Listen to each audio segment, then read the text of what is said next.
요즘 그 전 지구적으로 이슈가 하나 있는데 난민 문제인 것 같습니다. 여러 이슈들 가운데서도 가장 좀 핫한 문제가 난민 문제인 것 같은데, 유럽에서는 시리아 난민이 있고 미국에서는 온두라스 난민이 있습니다. 그리고 우리나라도 난민이 왔죠. 예멘 난민 때문에 의견이 분분합니다. 난민을 수용해야 되느냐 말아야 되느냐 하는 문제로 갈등을 일으키고 있는데, 어떤 사람들은 일자리 때문에 반대를 하는 사람이 있고, 어떤 사람들은 범죄, 이 치안 문제 때문에 반대를 하기도 합니다. 또 어떤 신앙인들은 그들이 대부분 무슬림이기 때문에 반대를 하기도 합니다. 그러니까 종교적인 이유로 이제 반대를 하는 거죠. 이렇게 들어보면 저마다 다 일리가 있는 의견들입니다. 저도 회교도들이 좀 들어온다 하고 하는 것은 이게 조금 걱정이 되는 부분도 있습니다. 그런데 우리가 한 가지 저처럼 이렇게 신앙인들의 태도에 대해서는 좀 아쉬움이 많이 있습니다. 과연 하나님이시라면 이 문제를 어떻게 해결을 하실까? 예수님이라면 이 문제를 우리에게 어떻게 하라고 가르쳐 주실까 하는 것입니다. 오히려 무슬림들에게 예수님의 참 사랑을 보여주고 경험할 수 있는 기회로 삼는다고 하면 오히려 더 좋지 않은가. 제가 인도네시아에서 그 선교사로 있을 때 한국에 가서 이렇게 노동자로 가서 이 대우를 잘 받은 사람, 선교 참 많이 도와줍니다. 그래서 우리는 우리 동네에서 한국에 갔다 온 사람들 만났을 때마다 한국에 대해서 고마워했어요. 그래서 제 아내가 시장에 가면 시내버스 기사인데 그 일을 마다하고 한국 사람이라고 아내 시장을 도와주고 막 그래요. 한국이 고맙다고, 보너스 많이 준다고 이렇게 좋아하더라고요. 그래서 오히려 잘해주는 것이 하나님의 사랑을 전하는 것이 아닌가 하는 그런 생각도 해봅니다. 우리 기독교와 신자들은 잘 묻는다고 하면서 헛발질을 할 때가 좀 많이 있습니다. 북미 인디언 문화 전문가가 쓴 모두 다 사라진 것은 아님이라는 책이 있습니다. 미국이 개척이라는 이런 미명 아래서 인디언들이 조상 대대로 살아오고 있었던 그 땅을 침범하기 시작하던 그 무렵부터 최초의 인디언 선멸 전쟁인 센트크리크 대학살이 벌어진 1860년대까지를 시대 배경으로 하는 소설입니다. 이 책은 당시 14살이었던 인디언 소녀의 이 성장 과정을 통해서 미국의 서부 개척사는 곧 인디언들의 멸망사이다 하는 것을 보여주는 책입니다. 이 센트크리크 대학살이 벌어진 이 11월, 백인들이 말하는 평화를 위해서 인디언들이 다 죽어야 되는 그런 달입니다. 이 소설 속에는 이 사륙의 현장 속에서 살아남은 이 소녀가 인디언들의 유일한 희망이 되었다 하는 것을 이렇게 보여주고 있습니다. 그래서 이들에게 이 11월 달은 모두 다 사라진 듯 하지만 다 사라진 것은 아닌 달이다 하는 거죠. 우리가 그동안 설교를 통해서 또 우리 화요일날 성경 공부를 통해서 몇 주간 예수님께서 죽으러 가시는 예루살렘 상경길에 대한 이야기를 우리가 좀 살펴봤습니다. 오늘 본문의 배경은 예수님께서 예루살렘에 이미 도착을 하셨습니다. 그래서 예루살렘에서 벌어지고 있는 일인데, 예루살렘에서 벌어지고 있다고 하면 어떻습니까? 예수님이 곧 돌아가시는 거예요. 오늘 이 사건은 화요일 사건입니다. 그러면 수, 목, 금요일에 이제 예수님께서 돌아가시게 되는데, 어쨌든 지금 머물고 계시는 이 예루살렘은 예수님께서 3년 동안 활동하셨던 자기 고향 갈릴리 지역과는 상당히 다릅니다. 갈릴리는 농촌이죠. 농촌이고, 그리고 예루살렘은 대도시입니다. 대도시에는 뭐 사람도 많고 다 많지만 특히 이게 박식한 사람들이 많죠. 똑똑한 사람들이 많습니다. 학벌 좋은 사람들이 많이 있습니다. 예루살렘에는 율법에 박식한 율법학자들, 그 서기관들입니다. 율법학자들, 그리고 사두개인들, 바리새인들, 종교 지도자들 엄청 많은 곳입니다. 이 박식한 서기관, 이 율법학자들은 어떻게 해서든지 예수님을 함정에 빠뜨리려고 가는 곳곳마다 따라다닙니다. 그리고 시비를 겁니다. 오늘 본문은 그런 광경을 옆에서 다 지켜보았던 한 율법학자가 등장을 합니다. 제가 성경 서기관 이렇게 되어 있는데 이게 율법학자이기 때문에 제가 율법학자로 말씀을 드리겠습니다. 그래서 이 율법학자가 예수님께 나왔는데 그거 오늘 28절을 보시면 평소에 자기가 궁금했던 것을 예수님께 질문하는 것으로 보입니다.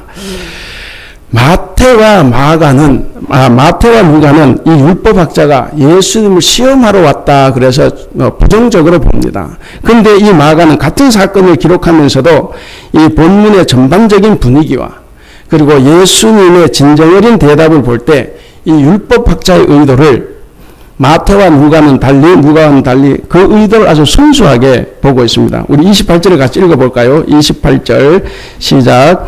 서기관 중 한 사람이 그들이 변론하는 것을 듣고 예수께서 잘 대답하신 줄을 알고 나와 묻되 모든 계명 중에 첫째가 무엇입니까? 여러분 우리 성경 11장부터 보시면 이 지금까지 계속 변론을 그 사두개인들 율법학자들 종교 지도자 나서 계속 예수님께 공격성 질문, 함정에 빠뜨린 질문을 하는데 예수님께서 다 대답을 잘 하셨어요. 그러니까 이 서기관, 이 율법학자도 예수님을 모함하려고 함정 빠뜨리려고 온 사람입니다. 그런데 그가 쭉 지켜보면서 예수님이 대답을 너무 잘 하시는 것을 보고 자기의 평소에 궁금했던 것을 한번 물어보는 것입니다. 그래서 이 율법학자가 질문하게 된 결정적인 계기는 현재 자신이 알고 있는 계명에 대한 그의 갈등, 해결할 수 없었던 어떤 그 갈등을 한번 해결하고자 했던 마음이 작용했던 것으로 보입니다. 자, 율법학자가 질문한 것이 뭡니까? 28절 제일 끝에 모든 계명 중에서 첫째가 무엇입니까? 물었습니다. 첫째, 그러니까 가장 중요한 것이 뭡니까? 혹은 제일 큰 계명이 뭡니까? 하는 이 질문을 던졌습니다. 근데 이 질문은 평소에 이 율법학자뿐만 아니라 모든 율법학자들이 다 궁금해 했던 겁니다. 그래서 율법학자들끼리는 서로가 논쟁을 자주 벌였는데 그 논쟁의 주제 중에 하나가 이거예요. 예를 들면 이런 겁니다. 안식일에 이제 성전을 가야 됩니다. 이제 교회를 칩시다. 안식일에 이제 교회를 가야 됩니다. 교회를 가는데 갑자기 아버지가 죽어갑니다. 자, 이게 안식일을 기억하여 거룩하게 지키라고 하는 이 일계명을 지키려고 하니까 일을 하지 말아야 되거든. 그럼 교회를 가야 되는 거예요. 그럼 아버지는 고통 중에 죽어갑니다. 그럼 가려고 하니까 또 5계명에 내 부모를 공경하라 그랬으니까 이것도 문제고. 그러니까 과연 이 두 계명이 어느 것이 더 크고 중요한가? 이게 따지는 거죠. 이 계명은 항상 충돌하는 것이 많이 있었습니다. 우리 성경 말씀도 그렇죠. 어디에서는 믿음으로 구원 얻는다 그랬는데 어디에서는 어떻게 이야기합니까? 행위로, 행한 대로 구원을 얻는다 이렇게도 말씀하는 겁니다. 그래서 이 율법이 서로 충돌하는 것이 자주 있어요. 그러다 보니까 율법학자들은 이 율법 중에서 어느 것이 더 으뜸인가 하는 것을 알아야 되는 거죠. 율법이라는 것이 10계명에서 비롯되는데 이 사람도 613가지 계명으로 만들어놨는데 그 613가지 계명 중에서 어느 것이 가장 중요하고 어떤가 하는 것이 그들은 항상 논쟁거리였습니다. 예수님 시대에 어떤 유대교 문헌이 있었습니다. 그 문헌에도 오늘 본문에서 어떤 율법사가 예수님께 나와 질문했던 것처럼 거기에도 똑같은 내용이 나옵니다. 그런 질문이 있었는데 그때 유대교가 내렸던 대답이 이겁니다. 우상을 숭배하지 말 것. 그러니까 으뜸이 되는 것이 뭐냐고 했을 때 그 대답이 우상을 숭배하지 말 것, 피를 흘리지 말 것, 하나님의 이름을 모독하지 말 것, 안식일을 범하지 말 것이라고 했습니다. 자, 그럼 이제 이 대답으로 물어보면 사랑은 거기에 있습니까? 없습니까? 없어요. 그러니까 유대교에서는 사랑을 첫째라는 계명으로 여기지 않았습니다. 그나마 사랑을 말할 때도 예수님께서 산상설교에서 말씀하셨는데 사랑을 말할 때도 이웃을 사랑하고 원수를 미워하라 이렇게 이야기하는 거예요. 그럼 이웃은 누구고 원수는 누구겠습니까? 이 사람들에게 이웃은 같은 동족 유대인입니다. 그 외에는 이웃이 아니에요. 그래서 다 개입니다. 그 개 취급을 하는 것이 그들 유대인들입니다. 지나간 우리 기독교 역사를 한번 이렇게 돌이켜보면 이웃에 대한 규정을 어떻게 하느냐에 따라 가지고 많은 일들이 이렇게 벌어졌는데 우리가 가톨릭의 역사를 볼 수가 있습니다. 가톨릭은 보편적이라는 뜻입니다. 그러니까 보편적인 교회라는 뜻인데 그런데 이 가톨릭 그러니까 중세교회가 그 발전 과정에서 보면 결코 보편적이지 못합니다. 그들은 이교도를 죽이는 것은 천국으로 들어가는 지름길이다라고 해서 신앙심이 깊은 젊은 사람들을 십자군의 전쟁으로 몰아넣었습니다. 이것은 보편적인 교회와는 많이 다른 겁니다. 그럼 우리 개신교는 어떤가? 우리 개신교도 마찬가지입니다. 앞에 제가 서두에서 예화를 말씀드렸는데 미국 잉글랜드의 거룩한 신의 도성을 짓겠다는 이 경건한 욕망을 가졌던 이 영국의 청교도들, 이 영국의 청교도들은 조상 대대로 그곳에서 살아왔던 이 인디안들을 죽여서라도 그 땅을 점령하는 것이 하나님의 뜻이라고 믿었습니다. 그래서 인디안 학살이 신적 소명이라고 말하는 설교가도 있었습니다. 그 명령에 순종해서 일생 수많은 인디언을 죽이고 그 숫자를 묘비에 자랑스럽게 기록한 신자들도 있었습니다. 그 사람들이 더 거룩한 신자들이었을 것입니다. 새로운 땅에 대한 자신들의 그 욕망을 위해서 그곳에서 자고 나고 자란 이 사람들을 깨끗하게 인종 청소하는 것이 과연 기독교인가? 그리고 그 사람들이 그렇게 하나님을 찬양하고 했던 이 추수감사절이 정말 좋은 의도에서 나온 것인가? 그래서 사실 추수감사절을 미국이 하는 걸 따르지 말고 우리 추석으로 하자는 이야기도 많이 있습니다. 어쨌거나 그런 것이 과연 기독교일까? 지금의 우리 모습도 한번 생각해 볼 수가 있습니다. 지금의 우리도 또 어떤 방식으로든 누군가에게 폭력을 행사하고 누구를 배제하고 그리고 누구의 평화를 우리가 위협하고 있는지도 모르겠습니다.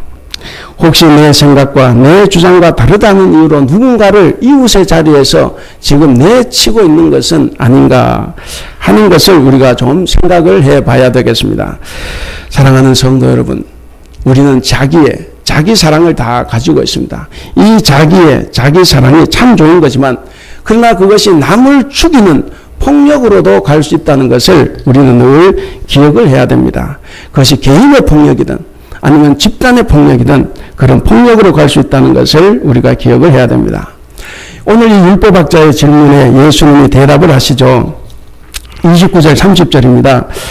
그 29절 30절 대답은 신명기 6장 4절에서 5절에 나오는 말씀을 인용하는 것인데 우리가 29절 30절을 다 같이 한번 읽어보겠습니다. 시작.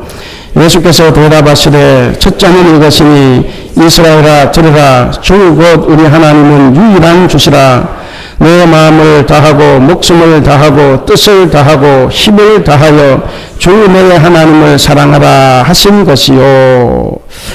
자, 이것은 신명기 6장의 말씀 쉐마 이스라엘 그래서 가장 중요한 말씀이에요. 그래서 당시 이스라엘 사람들이 신앙 교육과 지침으로 삼는 말씀입니다. 그래서 이것은 율법학자들 뿐만 아니라 모든 유대 교인들에게 다 중요합니다. 그래서 암송을 해야 돼요. 그 6장에도 나오죠. 어디에 가든지 간에 그것을 외워야 되는 말씀입니다. 여기서 하나님을 사랑하는 것이 으뜸이다 라고 하는 건데 여기에는 다른 율법학자들도 이의를 제기할 필요가 없어요. 다 그렇게 생각을 하고 있기 때문에. 그런데 예수님은 이 말씀에 이어서 다시 또 말씀을 하시죠. 31절에 보시면 예수님께서 그 레위기 19장 18절 말씀을 인용하셔서 두 번째 대답을 하십니다. 우리 31절 같이 읽겠습니다. 시작. 둘째는 이것이니 내 이웃을 내 자신과 같이 사랑하라 하는 것이라. 이보다 더 큰 계명이 없느니라. 레위기 19장 18절에 보면 원수를 갚지 말며 동포를 원망하지 말며 네 이웃 사랑하기를 네 자신과 같이 사랑하라. 그러니까 동포를 원망하지 말고 그랬으니까 여기서 이웃은 아마 그럴 수 있다 생각을 합니다. 자기 동족. 자, 어찌됐든 여기 보면 하나님을 사랑하는 계명과 이웃을 사랑하는 계명을 동일시했습니다. 그러니까 이 두 가지 계명보다 더 큰 계명은 없다 하는 거죠.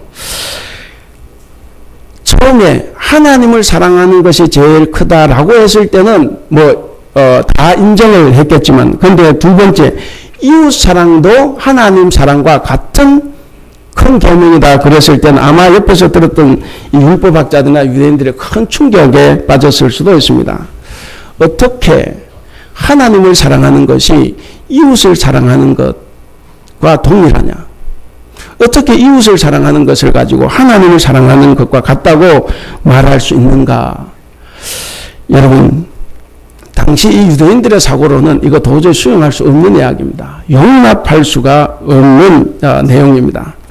유대인들은 평소에 하나님을 너무 사랑했기 때문에 이웃을 정죄하고 심판하고 미워했던 사람들입니다. 그래서 자기 동족들 외에는 어느 누구도 이웃이 아니에요. 다 사람 이하로 취급했던 것이고, 그리고 동족 가운데서도 특별히 어떤 사람들, 위의 사람들만 다 의인이지 나머지는 다 죄인이에요. 그런 이 이스라엘 사람들에게, 이 유대인들에게 이웃 사랑도 하나님 사랑과 같은 크기의 계명이다라고 말한 부분을 이 사람들은 그래서 수용하기가 어려운 부분입니다. 그런데 예수님은 이것을 하나다라고 말씀하셨습니다. 한마디로 정리하면 뭡니까? 모든 율법과 계명의 핵심은 사랑이다 하는 거죠. 이 신명기에 있는 하나님 사랑과 레위기에 있는 이 이웃 사랑 이 계명은 사실 서로 직접적인 관련 없이 서로 떨어져 있었던 말씀입니다. 그렇기 때문에 유대계 어떤 랍비들도 어떤 율법학자들도 이것을 엮어가지고 하나로 설명하는 사람은 없었습니다. 그런데 누가 하나로 꿰었습니까?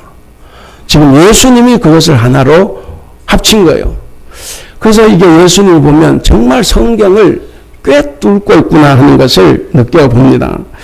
예수님의 이 대답은 하나님 사랑과 인간 사랑이 절대로 나누어질 수 없다는 것을 보여줍니다. 이 가르침이 초대교회에 강력한 영향력을 미칩니다. 사도 요한은 요한일서 4장 21절에서 하나님을 사랑하는 자는 그 형제를 사랑해야 한다라고 말합니다. 지금 요한일서 3장 4장을 펴보시면 많이 나오죠. 요한일서 4장 8절에 보면 서로 사랑하지 아니하는 자는 하나님을 알지 못하나니 이는 하나님의 사랑이 있음이라 그랬습니다. 요한일서 4장 20절에서도 누구든지 하나님을 사랑하노라 하고 그 형제를 미워하면 이는 거짓말하는 자니 보는 바 그 형제를 사랑하지 아니하는 자는 보이지 않는 바 보지 못하는 바 하나님을 사랑할 수 없다 그랬습니다. 우리는 저도 그렇게 말하고 싶어요. 나 이웃 사랑 안 해도 하나님 사랑할 수 있어요. 실제로 그렇게 가능합니다. 그런데 문제는 하나님께서 그것을 인정하지 않는다는 거예요. 그것은 하나님을 사랑하지 않는 겁니다. 그리고 이웃을 내 몸과 같이 사랑하라 라고 하는 이 예수님의 명령은 인간 사랑의 척도다 하는 거죠. 여러분, 저도 저를 사랑합니다. 여러분도 여러분 다 사랑하죠. 여러분 자신을 다 사랑할 겁니다. 그래서 교회 올 때 막 안 나오죠. 다 꾸미고 나옵니다. 다 꾸미고 나오고 어떻게 하면 더 예쁘게 보일까, 더 멋있게 보일까, 꾸미고 나오리라 생각을 합니다. 우리는 다 우리 자신을 사랑합니다. 예수님께서는 말씀하십니다. 그렇게 네 자신을 사랑하는 것처럼 이웃을 사랑해라 라고 말씀하셨습니다. 아까 말씀드렸듯이 자기 사랑, 이 자기애라는 것이 자기 사랑에만 머물면 이기적인 사랑이 되는 것이고 공동체의 갈등을 일으킵니다. 그리고 하나님을 사랑하는 사랑이 아니다 하는 거죠. 반대로 이 자기 사랑이 이웃 사랑으로 연결될 때 그가 진정한 그리스도인이고 그럴 때 하나님을 진정으로 사랑하는 것이다 라는 것입니다. 그런데 예수님께서 이 신명기 6장 5절의 말씀을 인용하시는데 여러분 그 30절을 잘 보세요. 제가 신명기 6장 5절의 말씀을 읽겠습니다. 뭐 하나가 추가된 것이 있어요. 예수님 말씀에 그걸 찾아보시기 바랍니다. 너는 마음을 다하고 뜻을 다하고 힘을 다하여 네 하나님 여호와를 사랑하라. 예수님 말씀에 뭐가 추가됐습니까? 예, 목숨을 다하고 이것이 이제 추가가 되어 있습니다. 이 추가된 이 말씀이 아주 주목할 만한 말씀입니다. 이 추가를 했을 때 율법학자도 그것이 옳다고 인정을 했습니다. 여러분, 목숨을 다해서 하나님을 사랑하고 목숨을 다해서 이웃을 사랑하라라는 뜻입니다. 여러분, 우리가 보통 사랑의 서신, 사랑의 복음서 그러면 성경 안에서 뭡니까? 요한복음, 그리고 요한서신이다. 특별히 요한1서, 이제 이런 것을 사랑의 서신이다. 이렇게 이야기하는데, 그럼 마가복음을 꿰뚫고 있는 주제는 뭐겠습니까? 마가복음은 전체 18장으로 되어 있습니다. 그 중에 절반이 예수님의 순환에 집중을 하고 있습니다. 그러니까 이 마가복음 꿰뚫는 주제가 뭐냐면, 그 어떤 세상의 종교에서도 찾아볼 수 없는 신이 인간을 위해서 고난당한다 하는 것을 나타내는 신의 순환입니다. 어떤 신도, 특히 고대 종교의 어떤 신도 사람이 신을 위해서 희생을 당해야지 신이 사람을 위해서 희생하거나 죽는 것은 없어요. 그런데 이 예수님의 순환은 그것이 아닙니다. 그래서 마가복음에서는 사랑이 아니라 순환이 중심 주제인데, 근데 사랑을 마가가 말씀할 때도 그 신의 사랑은 신의 순환과 관련이 돼 있다 하는 것입니다. 목숨을 다하는 사랑입니다. 그것이 순환을 이야기를 합니다. 오늘 본문에 예수님이 어디에 계신다 그랬습니까? 예루살렘에 올라와서 지금 예루살렘에 계십니다. 그리고 11장부터 이렇게 보시면 11장부터 여러분들 성경책 제목만 보셔도 성전 예배, 유대 지도자들에 대해서 크게 대항하고 싸우는 것을 볼 수가 있습니다. 성전에 들어가셔 가지고 성전을 다 뒤엎고 청소하는 그런 것도 우리가 볼 수가 있습니다. 이 종교 지도자들은 예수님의 가르침과 이 사역, 이 활동하심에 대해서 굉장히 화가 많이 났습니다. 그래서 성전 정화 사건 이후에 이 종교 지도자들이 예수님을 체포해서 죽일 생각을 그때부터 이제 심각하게 하게 되는 거죠. 이것은 뭐냐면 이제 예수님의 죽음이 곧 임박했다 하는 겁니다. 다시 말씀드리면 사랑 때문에 목숨을 다할 시간이 다가왔다 하는 겁니다. 그래서 예수님의 사랑은 목숨을 다한 사랑입니다. 그렇기 때문에 예수님의 제자인 우리들도 목숨을 다해서 하나님을 사랑하고 이웃을 사랑해야 합니다. 요한일서 3장 16절에 보면 이렇게 말씀을 합니다. 예수님은 우리를 위하여 목숨을 버리셨으니 우리가 이로써 사랑을 알고 우리도 형제를 위하여 목숨을 버리는 것이 마땅하니라 그랬습니다. 제가 간혹 말씀을 드렸지만 예수님께서 제자들의 발을 씻겨주시면서 뭐라고 하셨습니까? 너희들도 나의 발을 씻으라 그랬습니까? 아니면 너희들도 나처럼 서로 발을 씻겨주라 그랬습니까? 남의 발을 씻겨야 되는 거예요. 예수님께서 나를 위해서 목숨을 바치셨다고 하면 우리는 어떻게 살아야 됩니까? 내가 예수를 위해서 목숨 바칠 필요가 없어요. 그것을 이야기하는 것이 아니라 형제를 위해서 목숨을 바치라는 거예요. 오늘 우리 성가대 찬양대 제목이 주님만이 나의 전부입니다 그랬습니다. 그럼 어떻게 살아라는 거예요? 주님만이 나의 전부입니다. 내가 너의 전부가 되어줘서 너를 도와주지 않았냐. 그러니까 너도 너의 도움이 필요한 누군가에게 전부가 되어서 그를 도와주라는 말이에요. 성경은 항상 그 의미가 중요한 겁니다. 이러한 예수님의 대답 때문에 대부분의 이 유대인들, 바리새인들, 종교 지도자들은 충격을 받았습니다. 하나님 사랑은 이해가 가요. 근데 이웃 사랑을 말씀하는 이 부분에서는 그들이 충격을 받지 않을 수가 없습니다. 그런데 오늘 본문에 나오는 예수님께 질문을 했던 이 율법학자는 달랐습니다. 이 공생의 기간 동안 예수님은 지금까지 이 서기관이라고 하는 이 율법학자들 그리고 많은 바리새인들, 종교 지도자들의 그 노골적인 반대, 적대를 받았습니다. 그래서 항상 그들에게 비난을 당했고 모함에 시달렸습니다. 그런데 오늘 이 본문에 나오는 이 율법학자는 예수님의 대답에 전적으로 공감을 했습니다. 아까 읽어보신 대로 28절 예수님께서 잘 대답하신 줄을 그가 인정을 했습니다. 그리고 그 가르침이 옳고 진실하다고 또 이야기를 합니다. 우리 32절을 다 같이 한번 읽어보겠습니다. 32절 시작. 서기관은 이르되 선생님이여 옳소이다. 하나님은 한 분이시오 그 외에 다른 이가 없다 하신 말씀이 참이니이다. 이 서기관, 이 율법학자는 선생님의 말씀이 옳다, 참이다 이렇게 인정을 했습니다.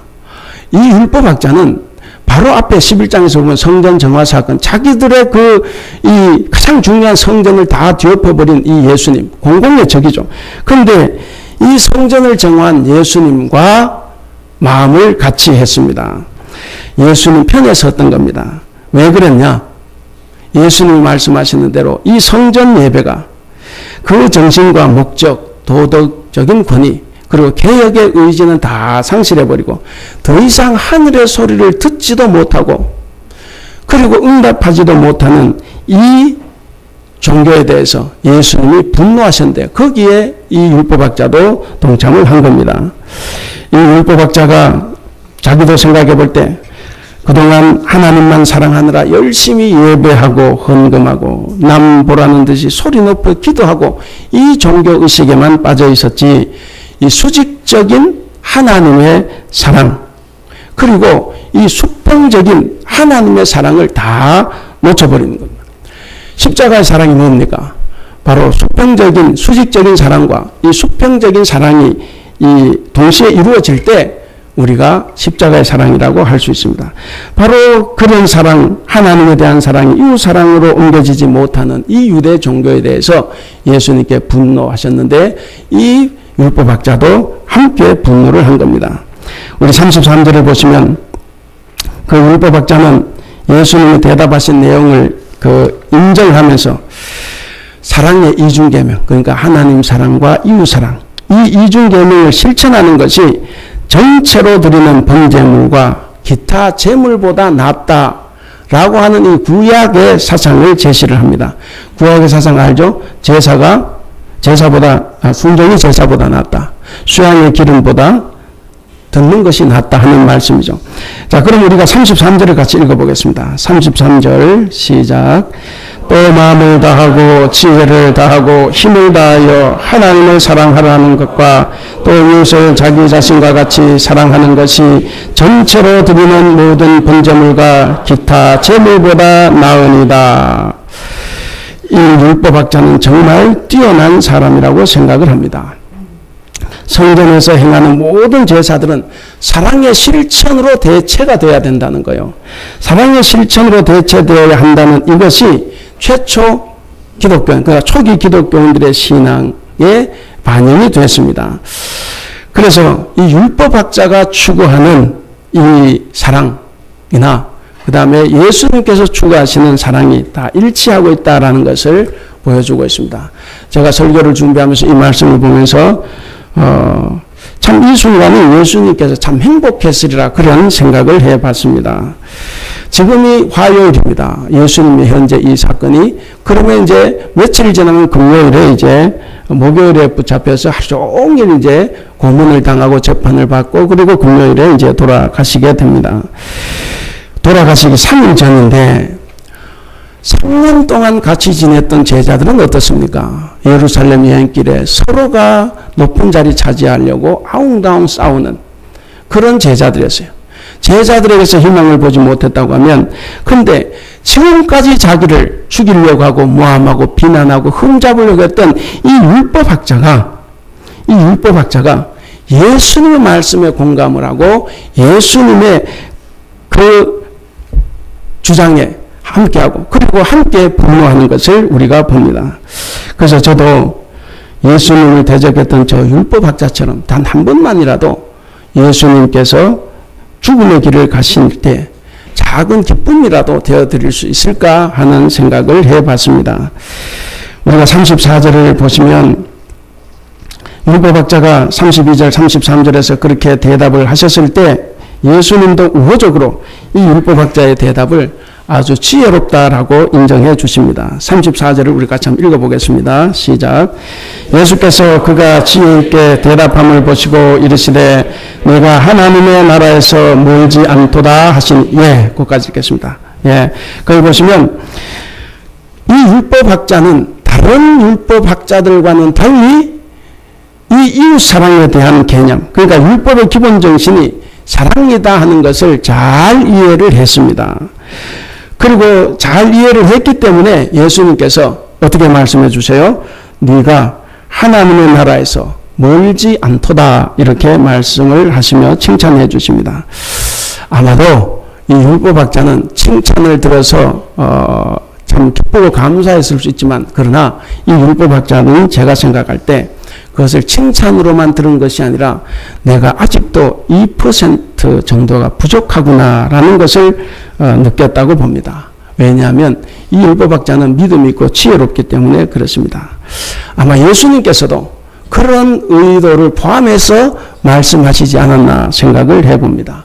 그러나 율법학자가 그것을 알았던, 예수님께 그 의도를 포함했던 관계없이 우리는 그렇게 생각을 하는 것이 좋습니다.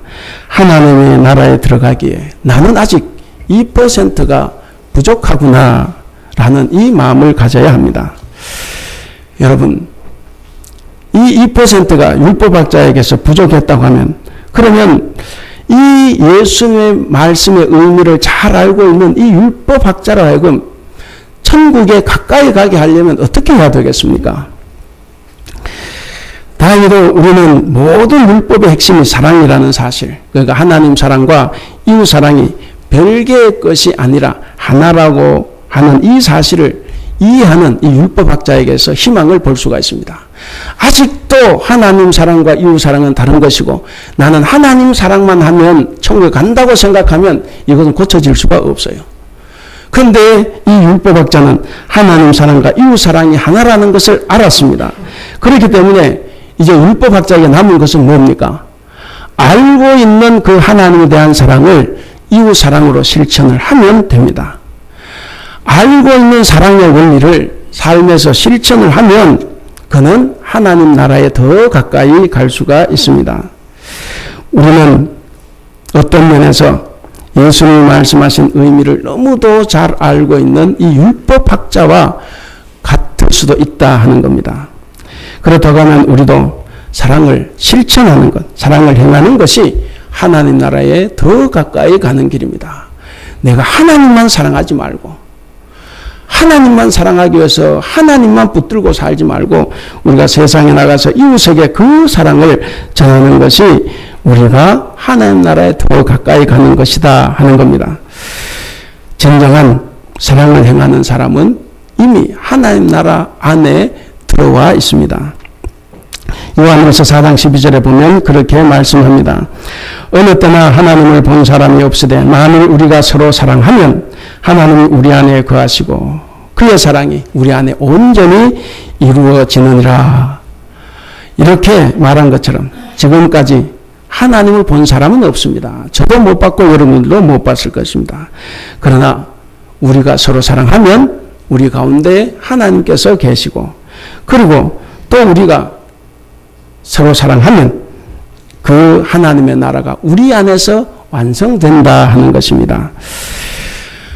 간혹 간증을 들어보면 어떤 사람들이 천국에 갔다 왔다고 이야기를 합니다. 그게 맞다 틀리다 말할 필요는 없을 것 같습니다. 그러나 분명한 것은 있습니다. 제가 여러분들에게 하나님 나라를 경험할 수 있는 확실한 방법은 알려드릴 수 있습니다. 그 방법이 뭡니까? 서로 사랑하는 거예요. 서로 사랑하는 것. 우리 한번 인사를 해볼까요? 자, 앞뒤 좌우로 보면서 사랑합니다 인사하겠습니다. 사랑합니다. 부부간에도 하세요. 네. 네. 또다시 인사하겠습니다. 사랑해 주세요 인사하겠습니다. 자, 사랑해 주세요. 자, 인사하겠습니다. 네. 네. 내가 사랑이 사랑하는 것도 중요하지만 사랑이 필요한 사람을 사랑하는 거예요. 나보고 사랑해 달라고 하는 사람이 있지 않습니까? 그 사람을 우리는 사랑을 해줘야 합니다. 감정적인 사랑이 아니라 내가 사랑하고 싶은 사람만 사랑하는 것이 아니라 나보고 사랑을 해달라고 하는 그 사람이 내가 싫더라도 내 감정은 내키지 않더라도 하나님으로부터는 긍휼과 자비심으로 사랑하는 겁니다. 그렇게 서로 돕고 위로하고 격려하는, 서로 사랑하는 삶을 실천해야 합니다. 이제 말씀을 맺겠습니다. 사랑하는 우리 성도 여러분, 율법학자는 예수님이 첫째 되는 두 계명이 자신의 판단에도 옳다고 그는 인정을 했습니다. 이거 옳다고 인정하는 쉽지 않다는 것은 아까 말씀드렸습니다. 그리고 계속해서 이 두 계명이 하나님께 바치고 하나님께 드리는 그 어떤 제사나 제물, 예배보다 더 중요하고 귀한 것이라고 그가 응답을 했습니다. 그러니까 하나님 사랑과 이웃 사랑이 예배와 우리의 헌물보다 훨씬 더 중요하다라는 사실입니다. 예배에 참석 안 된다는 말씀 아닙니다. 헌금 안 해도 된다는 말씀 더더욱 안 해요. 그것보다 더 중요한 것이 바로 이웃 사랑이다 하는 겁니다. 그래서 오늘 우리는 혹시 첫째 되는 이 계명의 본질은 상식하고 형식적인 겉모양의 신앙생활 혹은 입술로만의 신앙생활을 하고 있는 것은 아닌가 우리 자신을 한번 돌아보면 좋겠습니다.